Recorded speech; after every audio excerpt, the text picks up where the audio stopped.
slightly mad. I'm going slightly mad. Hello everybody. Hello Aloysius. How are you? You're good? That's good. So we're back with a writing update. We haven't done one of those. Why are you dressed so casual? Why am I dressed so casual? Because it's hot. Yes. Is that all? Well, it's hot. This is also one of our designs, so I thought I'd show it off. Oh. Is that a little segue into our promotional bit? Yeah, that's a little segue into our promotional bit. If you like to support us, remember we have a shop and we have a new book out this week. We also have creative writing courses and things to help you with your writing. And we have our Redbubble shop which has over 100 designs, including this one. There's a full days of the week t-shirts. So if you're after that Christmas present or you just want to support us, you could do that there. Otherwise, like, subscribe, comment, or share. They also really help support us. Nicely done. Yeah, I thought so too. Anyway, we're here with a book update. Really? Yes, really. I thought you'd been doing nothing for 4 weeks. Yes. You've been doing nothing for 4 weeks. Yes, I haven't been doing nothing. I haven't been writing.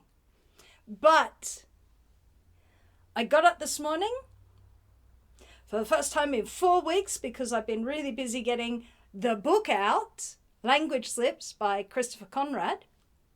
Check it out. I have been so busy getting that sorted that I haven't had a chance to write. Oh. No, I haven't had a chance to write, and I've been teaching a lot, and so just nada. But you wrote today. I wrote today. I wrote 200 words today. That counts.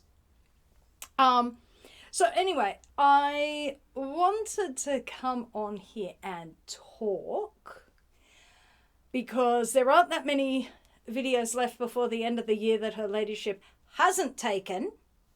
Yeah, she's being very greedy. Yeah, she's being very greedy. She's blocked out the calendar. But I ordered a book. Ooh, shock. I know, I ordered a book. I think the postie knows exactly how many books I order. I have more books than when I moved into my current house. I mean, it's a problem. It's a problem? Really? Okay, maybe not. I don't think it's a problem. I'll get to them eventually. Yeah, that's what they all say. Yeah, I know that's what they all say. But anyway, I ordered a book because I have been, as everybody has been doing, watching a lot of comedy. And I ordered this, John Cleese's book on creativity, because I also got his autobiography. Well, anyway, so we might talk about that at one point, or Janice might talk about that. But I bought this on creativity, a short and cheerful guide. Now, this is a sit down, read it. You'll have it read in an hour or two, not long. It's a very skinny little book. It is really encouraging book, but I was interested in it because John Cleese is coming at creativity more or less from a scientific perspective, from a psychological perspective, which is an interesting perspective to come at creativity because it makes me think about how much we talk about it in very nebulous tones, because it is rather difficult to think about. But this little book is all about creativity, and it's about creativity across the board. He's not relating it to just the arts. Oh, no, this is a book that you can look at if you want to think more creatively in any particular way. He does talk about writing towards the end because essentially he is a writer. He's one of 6 writers for Monty Python. He wrote a great deal with Graham Chapman outside of Monty Python, including The Magic Christian, The Rise and Rise of Michael Rymer. Oh, he's one of 2 writers. He's half the writing team of Fawlty Towers. How do we forget Fawlty Towers? Probably one of the things outside of Monty Python that he is best known of. And he's the solo writer of A Fish Called Wanda. That everything? That's everything. Monty Python, Fawlty Towers, A Fish Called Wanda, and various earlier pieces. So, he knows about creativity and about writing. And writing comedy, which is part of the reason why I've been looking at John Cleese. He also speaks quite well about things, and he is able to explain what he is doing really well, which is rare. Finding people who can actually explain what they're doing without making it seem too mumbo jumbo-y. That is rare. That is rare. Now, I read this. It's got little lemurs on it. That's something he really loves. He also collects stuffy animals. That I learnt from his biography. His autobiography. A big Scorpio male. Just collects stuffy animals. Can never look at Scorpios the same again. I'm darkness, I'm death, I'm cuddly. Yes, you. Yes, you. Anyway. So I read this, and the key for John Cleese when it comes to creativity is play. It's play. And he talks about how you have to basically, it's sort of like meditation. That's the analogy he uses.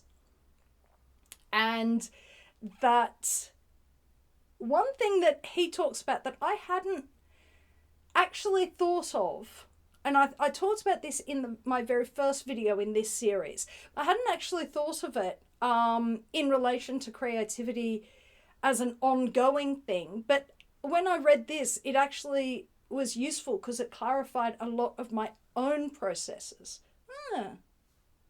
That's interesting. Yeah, sometimes you need to look at something outside of yourself to clarify your own processes. But one of the things he talks about is essentially negative capability. Now, I talked about negative capability as an essential part of writing a novel in the first episode of this series of Write a Novel with Hatter.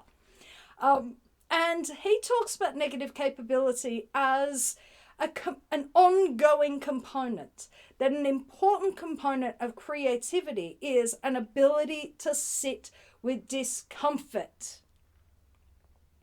and to wait and be open to ideas coming along. So long as you are present, they will turn up.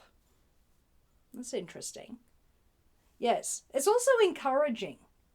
It's encouraging to say, you're not meant to have the complete answer. I think that a lot, and I see this a lot when looking at people talking online about writing. I find a lot of online about writing really discouraging, because I go out there, I see other writers, and I hope, maybe I will meet people who I can talk to about writing. And they're all telling each other about how hard it is, about how discouraging it is, about how difficult things are. And I just look at them and you think, honey, if you're discouraged by this bit, this ain't for you. Yeah. Aloysius said that, not me. I agreed. Aloysius said that. Direct your hate at Aloysius. But if playfulness is the core of creativity, what on earth are you doing? if you're complaining about how hard it is to write, it's play. It's play. I think that is something that we just forget. We put so much effort into the skills, into the research side of things, that we forget about the play. And I think that there is a lot of pressure that people put on themselves. You have to be perfect. You have to be this. You have to be that. It has to fit this particular mold. And there is an element of, if you're not having fun, it's going to come through. Now, one thing that I found really encouraging looking at this book is, I have a book. This is my book on creative writing. And if you have someone in your life, or you would like to write a novel, maybe that'll be your New Year's resolution. This is a really useful book for getting that first draft written. Now, in this, I talk about how I visualize creativity. Now, while John Cleese uses the left brain, right brain understanding of creativity, I use a metaphor of Jekyll and Hyde. That there is a writing self, which would be the creative side, that's all they do. That's all they're responsible for, is coming up with ideas of taking things. And that it is the other side's job to feed it stuff. That's research. That's, it's also, that's the side that will do the shaping of anything, that will work to make sure that, that's the side that has the skills, the actual skills that allow the writing to take shape, to be edited. Now, it is always very validating to have another source say, yes, actually, you're on the right track. His language is more general and more concrete than mine. Mine, I have a tendency, like a lot of creative people, talk in metaphors, which is how you end up with Jekyll and Hyde. But it is the same principle. What I hadn't realized is how much that negative capability is part of the process, an ongoing part of the process. Now, I think I knew this because every time I am writing a very, very research heavy book, and it's got a really, really weird research background, because on one hand I am looking at a lot of comic writing. I recently got a book that Laura will have a look at, called Flacco's Burnt Offerings.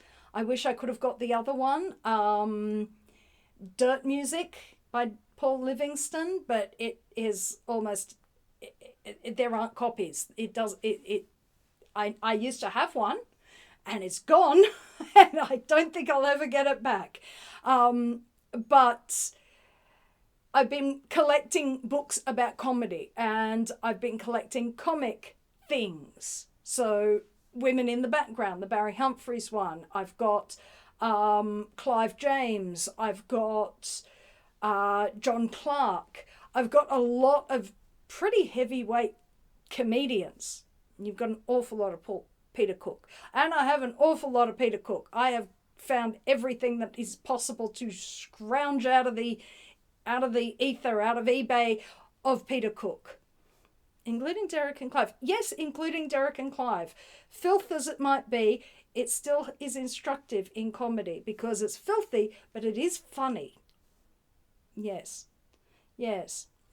So I've been reading a lot of comedy. That has been one side of my research. I've also been doing historical stuff. Ah, yes. So there's an awful lot of historical research. A lot of those books I haven't had to buy, but then occasionally I'm like, oh, what was that like? And I have to be a bit vague because I'm not ready to announce to the world exactly what I'm doing. But every time I get to a point in the manuscript, I have to stop. It's a lot better than it was for the first chapter that took me 6 months, but occasionally I'd still have to stop and go, oh, I actually need a book about this. I need a book about this. And that slows the process. Yes. But at the same time, that is part of the process. That I don't know. I'm not going to charge ahead. I'm going to just cope with not knowing. I will find something to help me research this, but I will also just keep moving ahead and fill that in as I need to. So I might write the scene. Yes, we've got a book we're waiting for at the moment, but I'm not going to stop writing. I'll just write the scene, and if, having read the book, something is contradicted, that's what the edit is for. That's what editing is for, is to go back and tinkering. That's a John Clark word. Yes, that's a John Clark word, tinkering. So I will go back and I will tinker, and I have to be happy and comfortable with the discomfort of knowing it's not quite right, but I don't want to rush it because I know it can be better. However, 4 weeks, no writing. I miss them. Yeah, it's a long time. It is a long time. I actually missed them because they'd been coming through very reliably, and I'd been writing a lot, and then I had to stop. Now, this is where the difference between, is it a block or is it a pause? Now, I've talked about blocks and pauses before, and I knew, okay, I'm probably not going to be able to write as soon as I finish work on Friday because I'm tired. That meant Saturday was out. Yeah. And then Sunday got wiped out. Yeah. And then this morning I woke up and I want to write. Now, I had not been thinking about what do I want to write. No. I knew where it needs to go. I'm not putting pressure on myself about, I need to write 800 words. No, because I also know I have a book coming that I want to look at. But I just wanted to write. Sometimes you just write that paragraph or two. Yeah? And then and then that might be all you do. You just write a paragraph or two. And it might take you a bit because you haven't done it for a while. But then you're back in. And once you're back in, then you can be picking it up whenever you've got that time. I don't really, as I have said multiple times, I don't really believe in blocks. There are times when you can't write something because life gets in the way. I've had life getting in the way. Boy, have you had life getting in the way. Yeah, boy, have I had life getting in the way. And that has an impact on your writing. But the minute you start to feel and start to put into yourself an internal monologue that says, oh no, this is so hard, I will never get back to this, I can't possibly, that's when you come undone. That is when you will put a block in, because you'll build a block. The block isn't there. The block is your negative self-talk. The whole time I've been unable to actually have time to sit down and write. That hasn't stopped me reading. It hasn't stopped me consuming other comic things. It hasn't stopped my subconscious, my hide, from ticking away in the background, so that when I sat down, I had 200 words. I didn't have to sit there and really struggle for it, because I've trained it well enough over the years to be able to say, we're going to sit down and do some writing. And that's what we did. We sat down and we did some writing.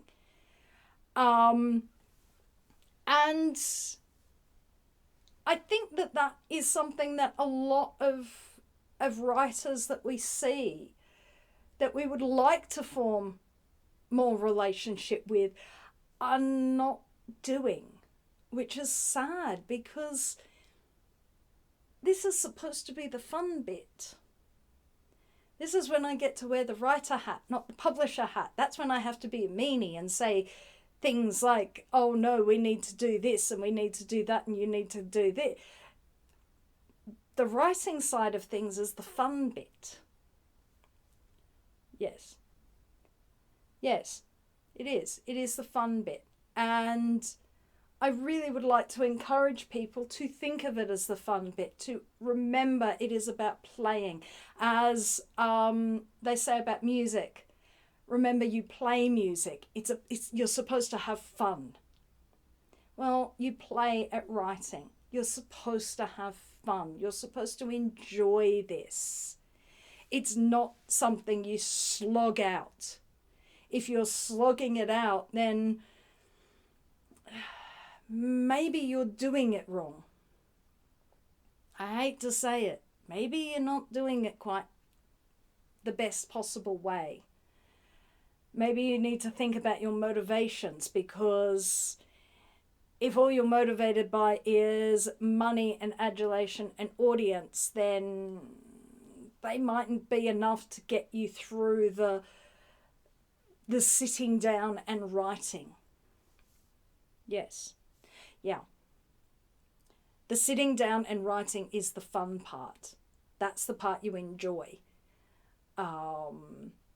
So anyway, hopefully that is of some use to you.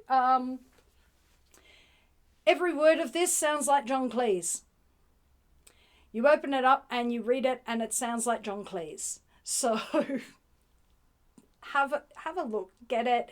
It's a cheap little book. I got a hardback.